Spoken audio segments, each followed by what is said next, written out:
What is up, you sexy YouTube mother lovers? Now, a couple months ago, we did a video where I said if we got over a certain like goal, that we would try to rebuild the infamous Ludi Submachine Gun.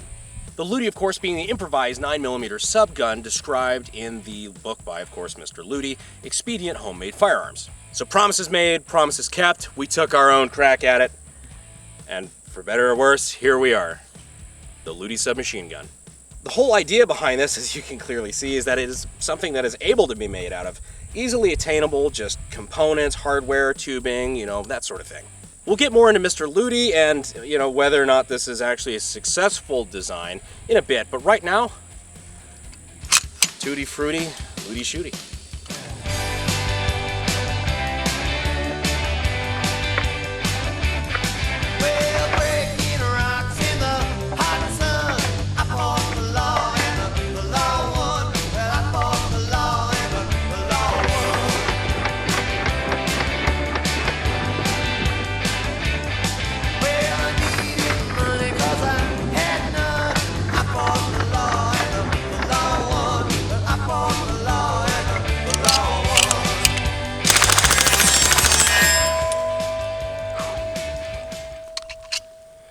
The OG can't stop the signal, Mal. So yeah, what we're playing with today is actually a by the book, literally by the book, there's a book, Ludi 9mm subgun. So I think it's fair to say right off the bat, it's ugly as shit. And there are lots of things on this, feature-wise, that can really tell you that it's very improvised. It's got one of the worst triggers I've ever felt in my life, and I'm an AK and Glock fanboy.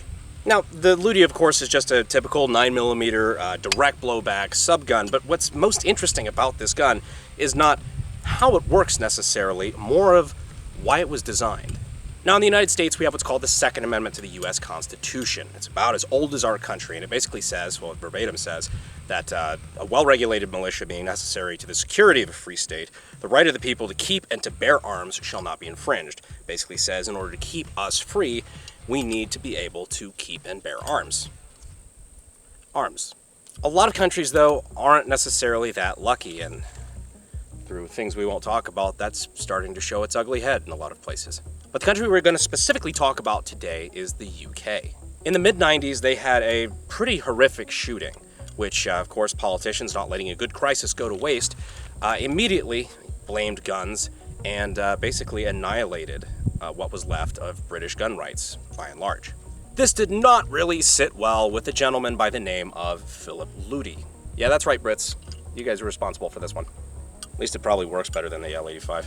Seeing all this new gun control passed as a ridiculous form of government overreach, Ludi designed this out of protest.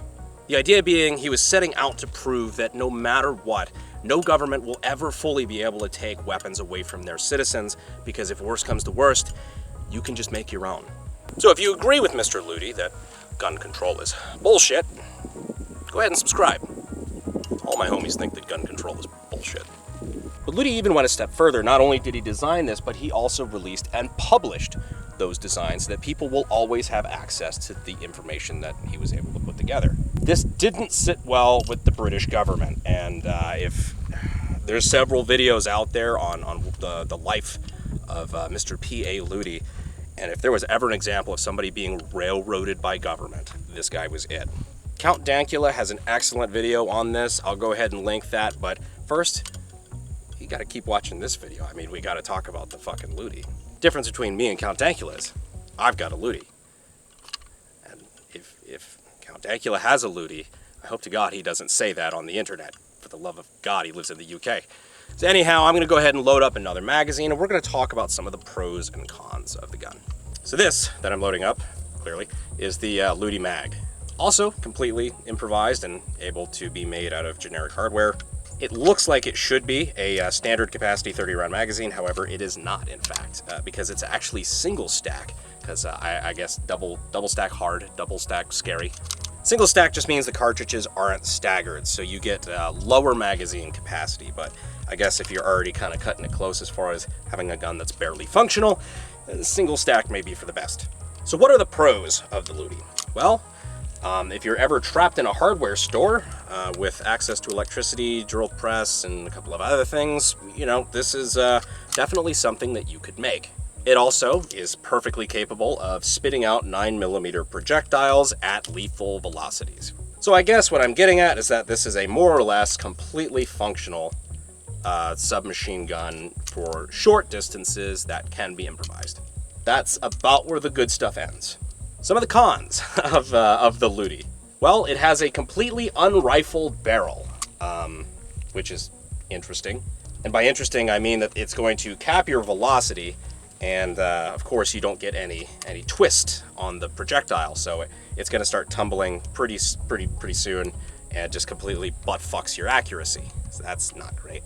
Another thing is you better be good at deburring, because there are so many edges on this gun that just want to cut you to shit, because as you can see, it is pretty crude. And like I said, this is a pretty much just entirely by the book Ludi. So this is all supposed to be like this.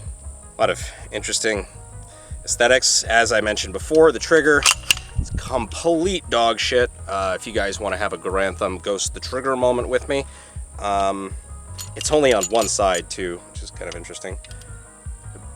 Pulling it, like, you look at my hand shaking, like, it's so fucking heavy of a trigger. You've got to really mean it. Like, I had to actually, you can't really pull it well properly. Like, if you put the right meat part of your index finger there, you've got to take the hook, the little crook in your index finger there, the joint, and just kind of slam it forward. So when I say it's a shit trigger, just know that I'm not being picky. Another issue I have with it is the title of the book, Expedient Homemade Firearms, because building this Ludi was not expedient by any means. In fact, it took more work and man hours than the AK-50 V2 assembly did. So if you think this is something that can just be assembled in an afternoon in your garage with a Dremel and a drill press, you're out of your fucking mind. It's also worth noting a lot of the sizes of tubes and things. We built this to spec.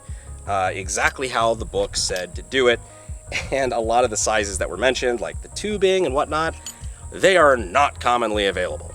Definitely not made for 2022 tubing sizes and standard measurements. And for the record, it's not about the whole imperial metric bullshit. It's just, when you give McMaster catalog a run for its fucking money, you know you're working with some weird shit. Also, the absence of stock, really any comfortable place to hold this, on top of its terrible accuracy and having absolutely no sights, makes this pretty much a very, very, very short-range weapon, or just a spray and pray, hopefully you hit what you're going for kind of thing. Subguns like this aren't exactly known for being, you know, weapons of precision, but this is kind of pushing it. I guess if you wanted to be technical nowadays, you could just simply weld like a piece of Picatinny here if you wanted to run an optic on it, but to be honest, I don't think it's going to make that big a fucking difference. But if you got guns at home that you do actually want to put an optic on, you can always go and check out our friends at Euro Optic. Just being frank, our odds of monetization on this video are about as good as my odds of hitting something with this at 100 yards. So we'd like to thank Euro Optic for coming in and helping us out with the price of the build. They're a great company, good prices. I've actually ordered stuff from them, and with their red shipping, they ship a couple days, gets to your house. Super great for, you know, the instant gratification generation that I completely fall into. Anyhow, be sure to give them some love for supporting something as ridiculous as this. So let's go shoot some more shit with the Ludi. Now, of course, we had to do our typical White Claw penetration test, but this time we're going to test two things with it. One, just demonstrating that even though there's no rifling, you're losing a little bit of velocity and whatnot, that this 9mm direct blowback still has enough energy to successfully punch a hole through a White Claw. I know that's not exactly a high benchmark, but it's still a good visual representation of how much energy is being imparted onto the target. We're also going to be testing if I can even fucking hit these White Claws from here. I'm probably standing about 15 feet away. We're going to give it a shot. Fighting Tyranny in 3, 2, 1. So that's something that I also wanted to bring up too, and I kind of did that on purpose. The magazine really likes to fall out randomly. We'll get back to that test in a moment. So the magazine is held in by this little thin strip here. It's kind of cool the way they do it, I'm not gonna lie. It acts as a stopper there at the base of the mag well, but it also is the bottom piece where it is retained by, and I'm not kidding, a cut bolt and a slant cut nut at the end with 2 washers in between a piece of spring steel. I've tried bending it in a little bit more. It just kind of works. So if you're going to be firing the Ludi, I highly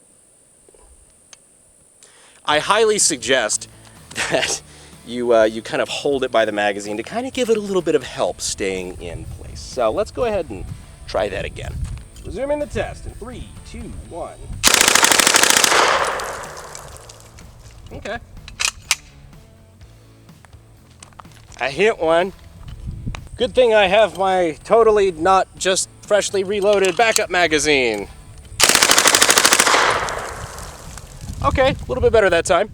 So yeah, if you give it a little bit of help there from the magwell grip, which I'm used to on an AK anyway, just because it just feels right, you know, guns like this. It feeds fairly well. It's just hip firing a gun with a terrible trigger. That's open bolt, so it's got to jump to it anyway. Really bad trigger, can't say that enough. With absolutely no way of aiming it. It's a good thing that the thing that this was designed to shoot at is bigger than White Claws. You know, like steel targets and, you know, IPSC targets, you know, that sort of thing. You know, 3-gun. Let's go check it out. So I know we killed these 2 up here. We got this one. It's actually ripped up pretty good, ripped the whole top off. This one's a survivor. That's a survivor. Up here. Yeah, tore this one up pretty decent as well. I know the ruby grapefruit one there, we made that one jump a good bit. But yeah, 2 magazines and we killed 2 targets. It's a perfect example of why you don't let people take your guns in the first place, because then you can't just do this.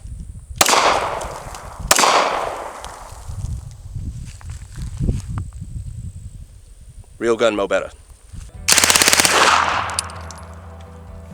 Now, doesn't that just kind of sum all this up? So what do I think about the Ludi Submachine Gun? Well, it is clearly very kind of crudely and shittily made. It jams a lot. The magazine likes to fall out. There's no sights. It's inaccurate. And it basically just, it shows that Mr. Ludi didn't exactly know a whole lot about firearm design. And frankly, that proves his point far better than if he were a master gunsmith. The fact that what I would assume is a pretty intelligent, but still everyday Joe, the everyman in the UK, could feel so strongly about something that he could go out and find a way to build one of these and build a guide and design something that can be made with everyday available materials without having a background in firearm engineering or anything. That speaks volumes.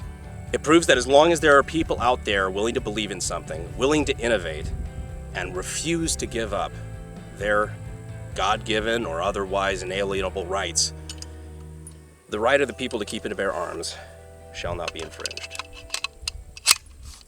even if it requires an extra trip to Home Depot. Anyhow, guys, this was a really cool, fun range video for me. If I'm not mistaken, I think this is one of the only, if not the only, videos on YouTube of a Ludi actually being fired, a full auto Ludi. And of course, you know, we have our SOT, our FFL, everything that allows us to be able to do stuff like this. So I figured if we can, we must, because this is a cool piece of history, and it's a cool piece of firearm history that I think a lot more people should learn about. So I'm glad I was able to show it to you. And let's face it, I promised it to you guys, and I always fulfill my promises. Kami Tommy coming soon. But anyhow, guys, I have a lot more exciting shit for you guys this month. This is going to be a really killer month. We got some good content for you, and some guns that you have definitely never fucking seen before, at least here. So be sure you don't miss out on that. Go ahead and make sure you're subscribed and you've hit that notification bell. You join the hashtag AKG Notification Squad. Thank you, as always, for staying to the end of the video, and I will see you, sexy YouTube mother lovers, next time around. Thanks.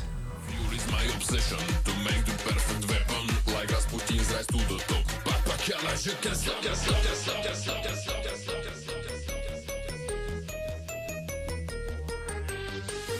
Because then if the book is there, then they can directly compare it to see this looks exactly like it. I hate this gun. So the whole principle behind this, as you can obviously see, is that it was in... Fuck.